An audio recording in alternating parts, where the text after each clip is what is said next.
আছে। দেখুন, ঢাকার ওইগুলি ওটা হচ্ছে চারটা বাস টার্মিনাল, ডিপো না, চারটা বাস টার্মিনাল। হয়তোবা বিগত সরকারের সময় সেগুলিকে অনেকেই ডিপো হিসাবে ব্যবহার করা শুরু করেছিল, যে কারণে ঢাকার যানজটটা ভোগান্তি স্বীকার করেছিল জনগণকে। আমাদের 12 ফেব্রুয়ারি আমাদের বর্তমান সম্মানিত মাননীয় প্রাইম মিনিস্টার জনাব তারেক রহমান, তিনি ঢাকাকে যানজট মুক্ত করার জন্য সমন্বিত বিভিন্ন ধরনের উদ্যোগ গ্রহণ করেছেন।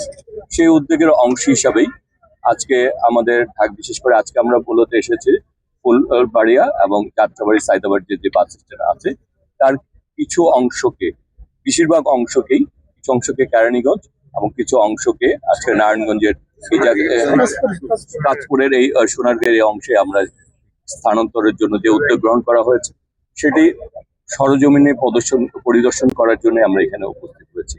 এখানে আমাদের মাননীয় সংসদ সদস্য এবং আমাদের শিমুল বিশ্ব সাহেব রয়েছেন, এখানে লোকাল এমপি আমাদের মান্নান সাহেব রয়েছেন, এখানে আমাদের সচিব সাহেব রয়েছেন, আমাদের সড়ক পরিবহনের আমাদের চিফ ইঞ্জিনিয়ার রয়েছেন, আমাদের পরিবহন সেক্টরে যারা ঢাকা সিটি কর্পোরেশন অন্যান্য প্রশাসনের অন্যান্য কর্মকর্তা বৃন্দ রয়েছেন, আমাদের পুলিশ প্রশাসনের কমিশনার ওনারা রয়েছেন, আমাদের এখানে সিটি কর্পোরেশনের কর্মকর্তা বৃন্দ রয়েছেন, এখন ডিসি সাহেব রয়েছেন। এখানে টোটাল পর্যায়ে এবং আমাদের পরিবহন সেক্টরের সাথে যারা জড়িত মালিক সমিতি, শ্রমিক সমিতি সবাই রয়েছেন এবং বড় বড় পরিষদ সবাইকে নিয়ে আমরা আজকে এখানে পরিদর্শনে এসেছি। মূলত আমরা মাননীয় প্রাইম মিনিস্টার যে উদ্যোগ গ্রহণ করেছে সেটিকে বাস্তবায়ন করার জন্যই আজকে এখানে আসা, এবং আমরা আশাবাদী আগামী 4 থেকে 6 মাসের মধ্যেই আমরা এইগুলিকে বাস্তবায়ন করতে পারবো এবং নাগরিক সুবিধাগুলিকেও আমরা সুযোগগুলি তৈরি করে দিতে পারবো। একটু যদি আমার মধ্যে আপনাকে একটু অবগত করি, সঙ্গে আপনার কাছে জানতে চাই, আমরা ঢাকা সিলেট মহাসড়ক, যেটা জাতীয় সড়ক বলা হয়, নারায়ণগঞ্জের এই এমন অনেক মহাসড়কগুলো যেগুলো দীর্ঘদিন ধরে হচ্ছে 6 লেন 4 লেন উন্নতিকরণ প্রকল্পের কাজগুলো নেওয়া হয়েছে।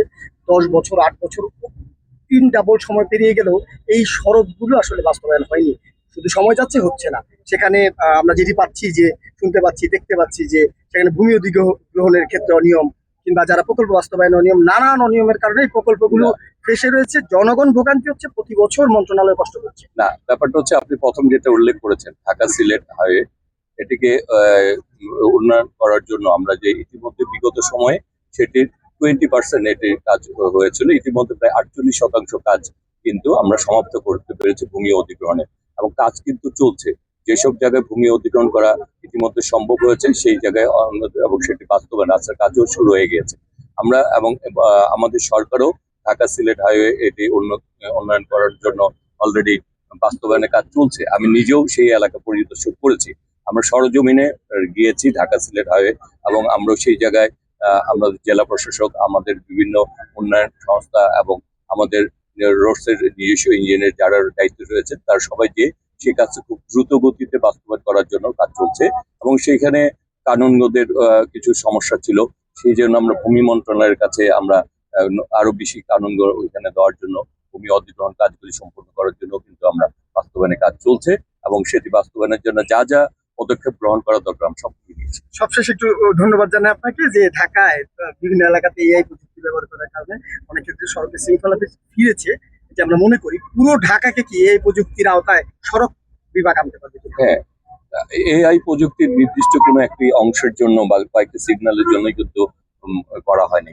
এটা টোটাল ঢাকার যতগুলি সিগন্যাল আছে যেগুলি গুরুত্বপূর্ণ, বেশিরভাগ প্রাথমিক পর্যায়ে সেগুলি এগুলি এআই পদ্ধতি বাস্তবায়ন করা হবে, কিন্তু পর্যায়ক্রমে সব জায়গায় এই কাজগুলি সম্পন্ন করা হবে। থ্যাংক ইউ, ধন্যবাদ। এশিয়ান হাইওয়ের যে কাজ এবং সবগুলি কাজেরই আমরা বাস্তবায়নের দিকে এগিয়ে যাচ্ছি। ধন্যবাদ।